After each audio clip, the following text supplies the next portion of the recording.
Bismillahirrahmanirrahim. Assalamualaikum warahmatullahi wabarakatuh. Masih seputar Ar-Rahman, tapi kita bicara juga tentang bagaimana kemudian strategi sedekah Darul Quran. Saudara-saudara yang dirahmati Allah, sebagaimana kemarin sudah saya sampaikan kepada saudara semua, bahwa ada rencana insya Allah kita akan membangun 100 pesantren di 100 kota. Bersamaan dengan pembangunan 100 pesantren di 100 kota, kita akan membangun pusat peternakannya. Pusat peternakannya. Kenapa? Karena targetnya nanti di 2019 itu satu pesantren 1000 santri. 2020. Kan kita bangunnya itu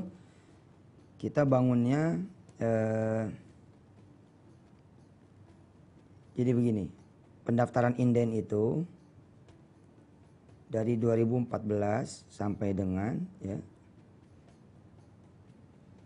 2014 sampai dengan 2018 tanggal 31 Desember jam 23.59. Oke? Nih Dr. Dedi, perhatikan nih. Nih Dr. Dedi ini salah satu ketua nih, ya. Hadir di sini di tengah-tengah rekaman kita ini. Pendaftaran indennya itu jadi sumber pembangunan 1000 pesantren, 100 pesantren di 100 kota. Ini ada dua. Pertama dari pendaftaran inden, yakni dari biaya yang kemudian kita kenakan kepada calon santri dan santri. Tapi sepenuh-penuhnya nanti sisa hasil usahanya atau hasil dari pelaksanaan pesantren ini adalah untuk orang-orang yang tidak punya, tidak mampu, miskin, duafa, kemudian anak-anak jalanan, anak-anak cacat mental, bahkan juga dari yang beragama bukan beragama Islam. Ya, ini kita bicaranya Indonesia. Oke. Kemudian yang kedua, kemudian kita mendapatkan dana dari sedekahnya teman-teman semua se-Indonesia. Ya, sedekah wakaf teman-teman se-Indonesia. Nah, pendaftaran inden itu jam 00.01 jam 00.01 tanggal 1 Januari 2019 serentak itu dibangun 100 pesantren di 100 kota. Ditargetkan selesai pembangunan ini bulan Juni 2020. Sebagai santri pertama, angkatan tahun 2020 sampai 2021. Ini zaman kita kecil, tahun segini udah ada piring terbang nih, udah ada pesawat terbang. Ini kita tinggal besok nih 2020, Allahu Akbar. Nah, target angkatan pertama tahun 2020-2021 ini 1000 santri. Nah, 1000 santri ini kita cari di masa inden ini. Ya. Tapi saudara-saudara yang punya anak umur 1 tahun pun, ya, misalkan mau masuk SD di Darul Quran, di mana saja di 100 kota. Daftarnya sekarang, berarti kalau umur 1 tahun berapa itu? Umur 2, 3, 4, 5, 6, 7 ya SD kan ya. Berarti sekarang 2014, 15, 16, 17, 18, 19, 20. Pas dah tuh, pas dah. Nah, yang agak kurang pas yang belum kawin. Yang belum nikah piye caranya? Daftarin anaknya berarti tahun 2025 aja. Iya benar, tahun 2025. Anda masih lajang tapi bercita-cita niat insya Allah nikah 2015. Lalu punya anak 2017. Tambahin 7 tahun. Gitu. Berarti 2024. Nah, daftarin anaknya. Insya Allah kok. Ini sumber pendapatan atau pembangunan pesantren. Yakni dari dana inden saudara-saudara semua. Nggak usah merasa begini ya. Wah, kok daftarnya sekarang ngenakin orang lain. Nggak begitu, bos. Daftarnya kok sekarang enakin anak orang lain dong. Enggak gitu.